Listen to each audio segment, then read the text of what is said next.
제가 카메라를 구매할 때 가장 고려하는 게 있어요. 바로 목적에 따른 카메라를 선택하자 이건데요. 뭐 누구나 당연히 이렇게 선택을 하시겠지만 이걸 생각보다 신경을 안 쓰시는 분들이 계세요. IT도 패션이다. 제가 가지고 있는 카메라는 이 정도예요. 1인치 센서의 똑딱이 카메라, 크롭 센서의 미러리스 카메라, 그리고 고프로와 스마트폰, 풀프레임 DSLR, 마지막으로 이걸 찍고 있는 풀프레임 미러리스 카메라가 있습니다. 다른 뭐 필름 카메라들이나 조금 가격이 나가는 하이엔드 카메라들은 제외를 시키고 이번 얘기 시작하겠습니다.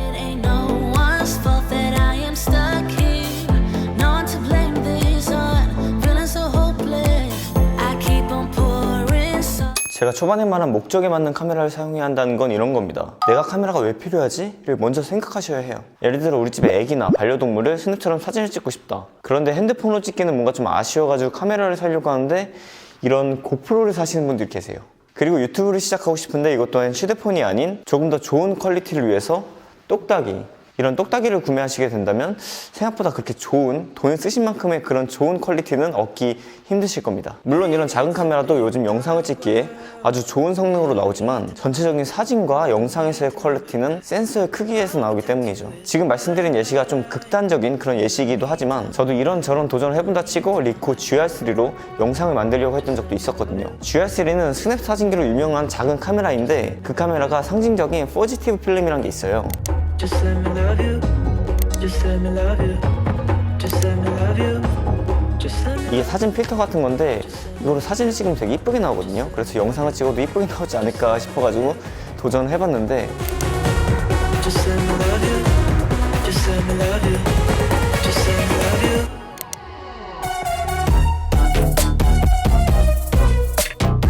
역시 영상은 영상이 잘 찍히는 바디로 하는 게 맞는 것 같습니다. 아무리 사진 퀄이 좋아도 AF랑 손떨방 때문에 영상 찍기가 굉장히 불편하더라고요. 제가 그래도 웬만한 체급의 카메라는 다 가지고 있기 때문에 이것들을 보통 어느 때 쓰는지 알려드리겠습니다. 그 전에 센서에 대해서 아셔야 돼요. 하지만 간단히 말할 거예요. 이미 많은 분들께서 자세히 설명해 놓으신 영상들이 많기 때문에 이걸 이미 잘 아시는 분은 스킵해도 좋습니다.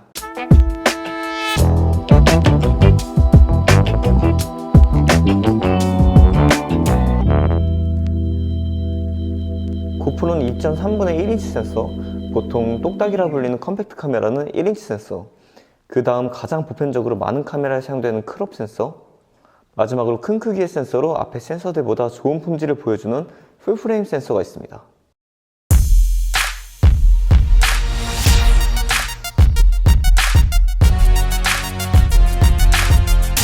보통 센서의 크기가 높아지면 가격도 높아진다. 하나 더, 기능도 좋아진다. 한 번에 써버려야겠네요. 크기, 무게도 같이 커진다. 크기, 무게, 가격, 퀄리티가 함께 높아진다. 1인치와 크롭 사이에는 이런 마이크로 포서드라는 센서도 있고요. 풀프레임보다도 더 큰 이 중형 바디가 있습니다. 하지만 이 둘은 비주류니까 넘어가도록 하겠습니다. 뭐 없기도 하지만요.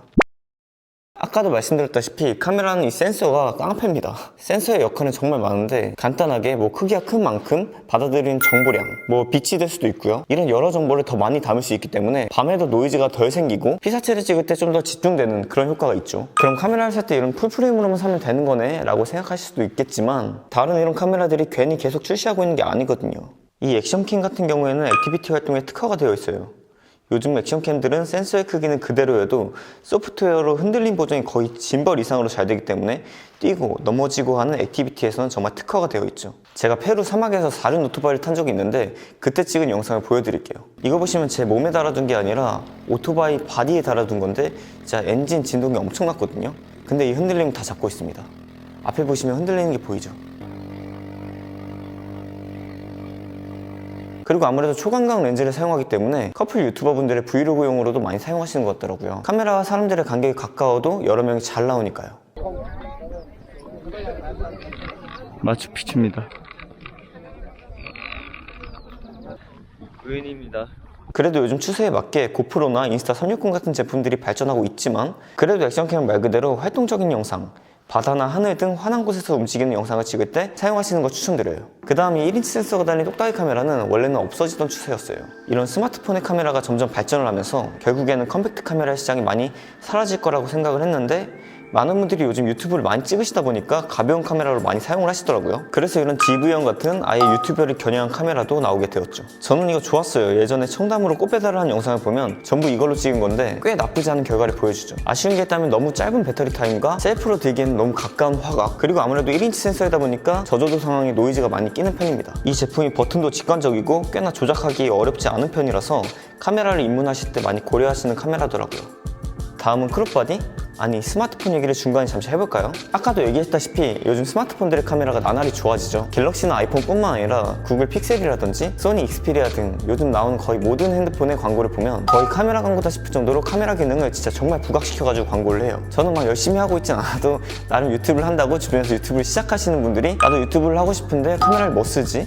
이렇게 많이 얘기들을 해요. 저는 그럼 고민하는 친구들한테 먼저 이렇게 핸드폰으로 영상을 찍어봐라, 이렇게 얘기를 하거든요. 영상을 찍고 뭐 편집하고 하는 게 여간 귀찮은 게 아니라서 정말 하면서 재미를 느낄 때 그때 카메라를 사도 늦지 않다고 생각하기 때문인데요. 그래도 뭐 결국에는 카메라 한 대를 사는 걸 추천드리기는 하죠. 왜냐면 아무리 스마트폰이 좋아져도 결국에는 작은 렌즈 센서의 프로세싱 후처리 과정으로 사진의 퀄리티를 높여주는 형태이기 때문에 하드웨어적으로 다가가면 결국 카메라에 비해 한없이 낮아집니다. 또 아무리 손떨방이 좋고 방수 방진이 잘 된다고 해도 이 스마트폰을 이 액션캠 대용으로 쓴다고 하면 보통 휴대폰은 거의 나 자체나 다름이 없잖아요. 모든 사진, 대화 내용, 사람들의 번호, 메모, 지갑까지 거의 모든 걸 다 하기 때문에 뭐 드론에 태우거나 수중에서 갖고 다니다가 떨구기라도 하면 난감하죠. 액션캠이나 카메라는 고장나면 메모리칩만 빼면 되잖아요. 근데 핸드폰은 뭐 거의 모든 걸 잃어버리게 되죠. 그리고 가끔 핸드폰으로 제가 촬영 중에 전화라도 오게 되면 영상이 중간에 끊기는 경우가 있어요. 그러니까 여러모로 이 스마트폰만을 사용해서 영상을 찍는 거는 조금 불편하긴 하죠.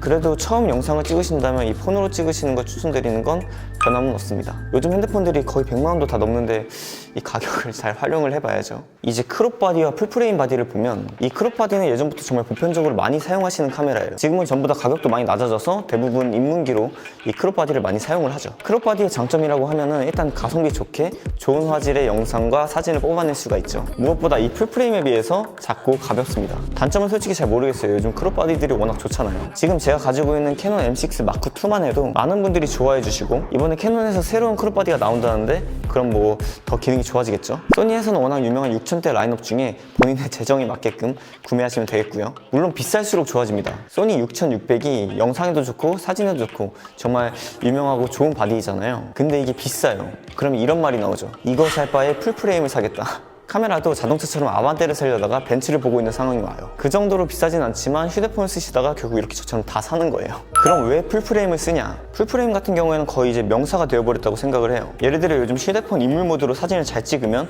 이거 DSLR로 찍은 것 같다, 뭐 이런 말들, 제 생각에 이거 다 풀프레임 기준이라고 생각하거든요. 뒷배경이 확 날아가고 편의도 좋고 보정 안 해도 색감 이쁘고, 아까 말씀드린 이보다 더 큰 중형 카메라도 있는데 솔직히 사진을 전업으로 삼고 계시는 분들도 거의 다 풀프레임으로 사용을 하시거든요. 중형은 많이 안 쓰시고요. 그리고 이런 크롭바디로 일을 하시는 분들은 더욱 소수일 테고요. 그럼 풀프레임은 뭐다? 어느 정도 프로의 영역이라고 할 수 있는 그런 장비다. 그리고 우린 누구다? 아마추어 또는 이제 막 카메라에 관심을 가진 일반인이다. 그러니까 실력이 없는 우리는 이런 장비에 무력이 생깁니다. 아시죠? 4인 야구단이 프로 선수보다 더 좋은 장비를 쓰는 거. 다 장비빨이에요. 러닝을 하는데도 일단 옷부터 사야겠다, 이런 생각이 들잖아요. 사람들이 생각보다 처음부터 전문적인 장비를 쓰려고 하는 경향이 있어요. 저도 그랬고요. 뭐 제가 그랬기 때문에 항상 다른 주변 분들한테 그렇게 말하죠. 폰부터 써봐라, 그리고 풀프레임 말고 이 크롭바디부터 써봐라. 그래도 사람들은 결국 본인이 겪어야 되기 때문에 본인은 생각보다 더 좋은 걸 사게 됩니다.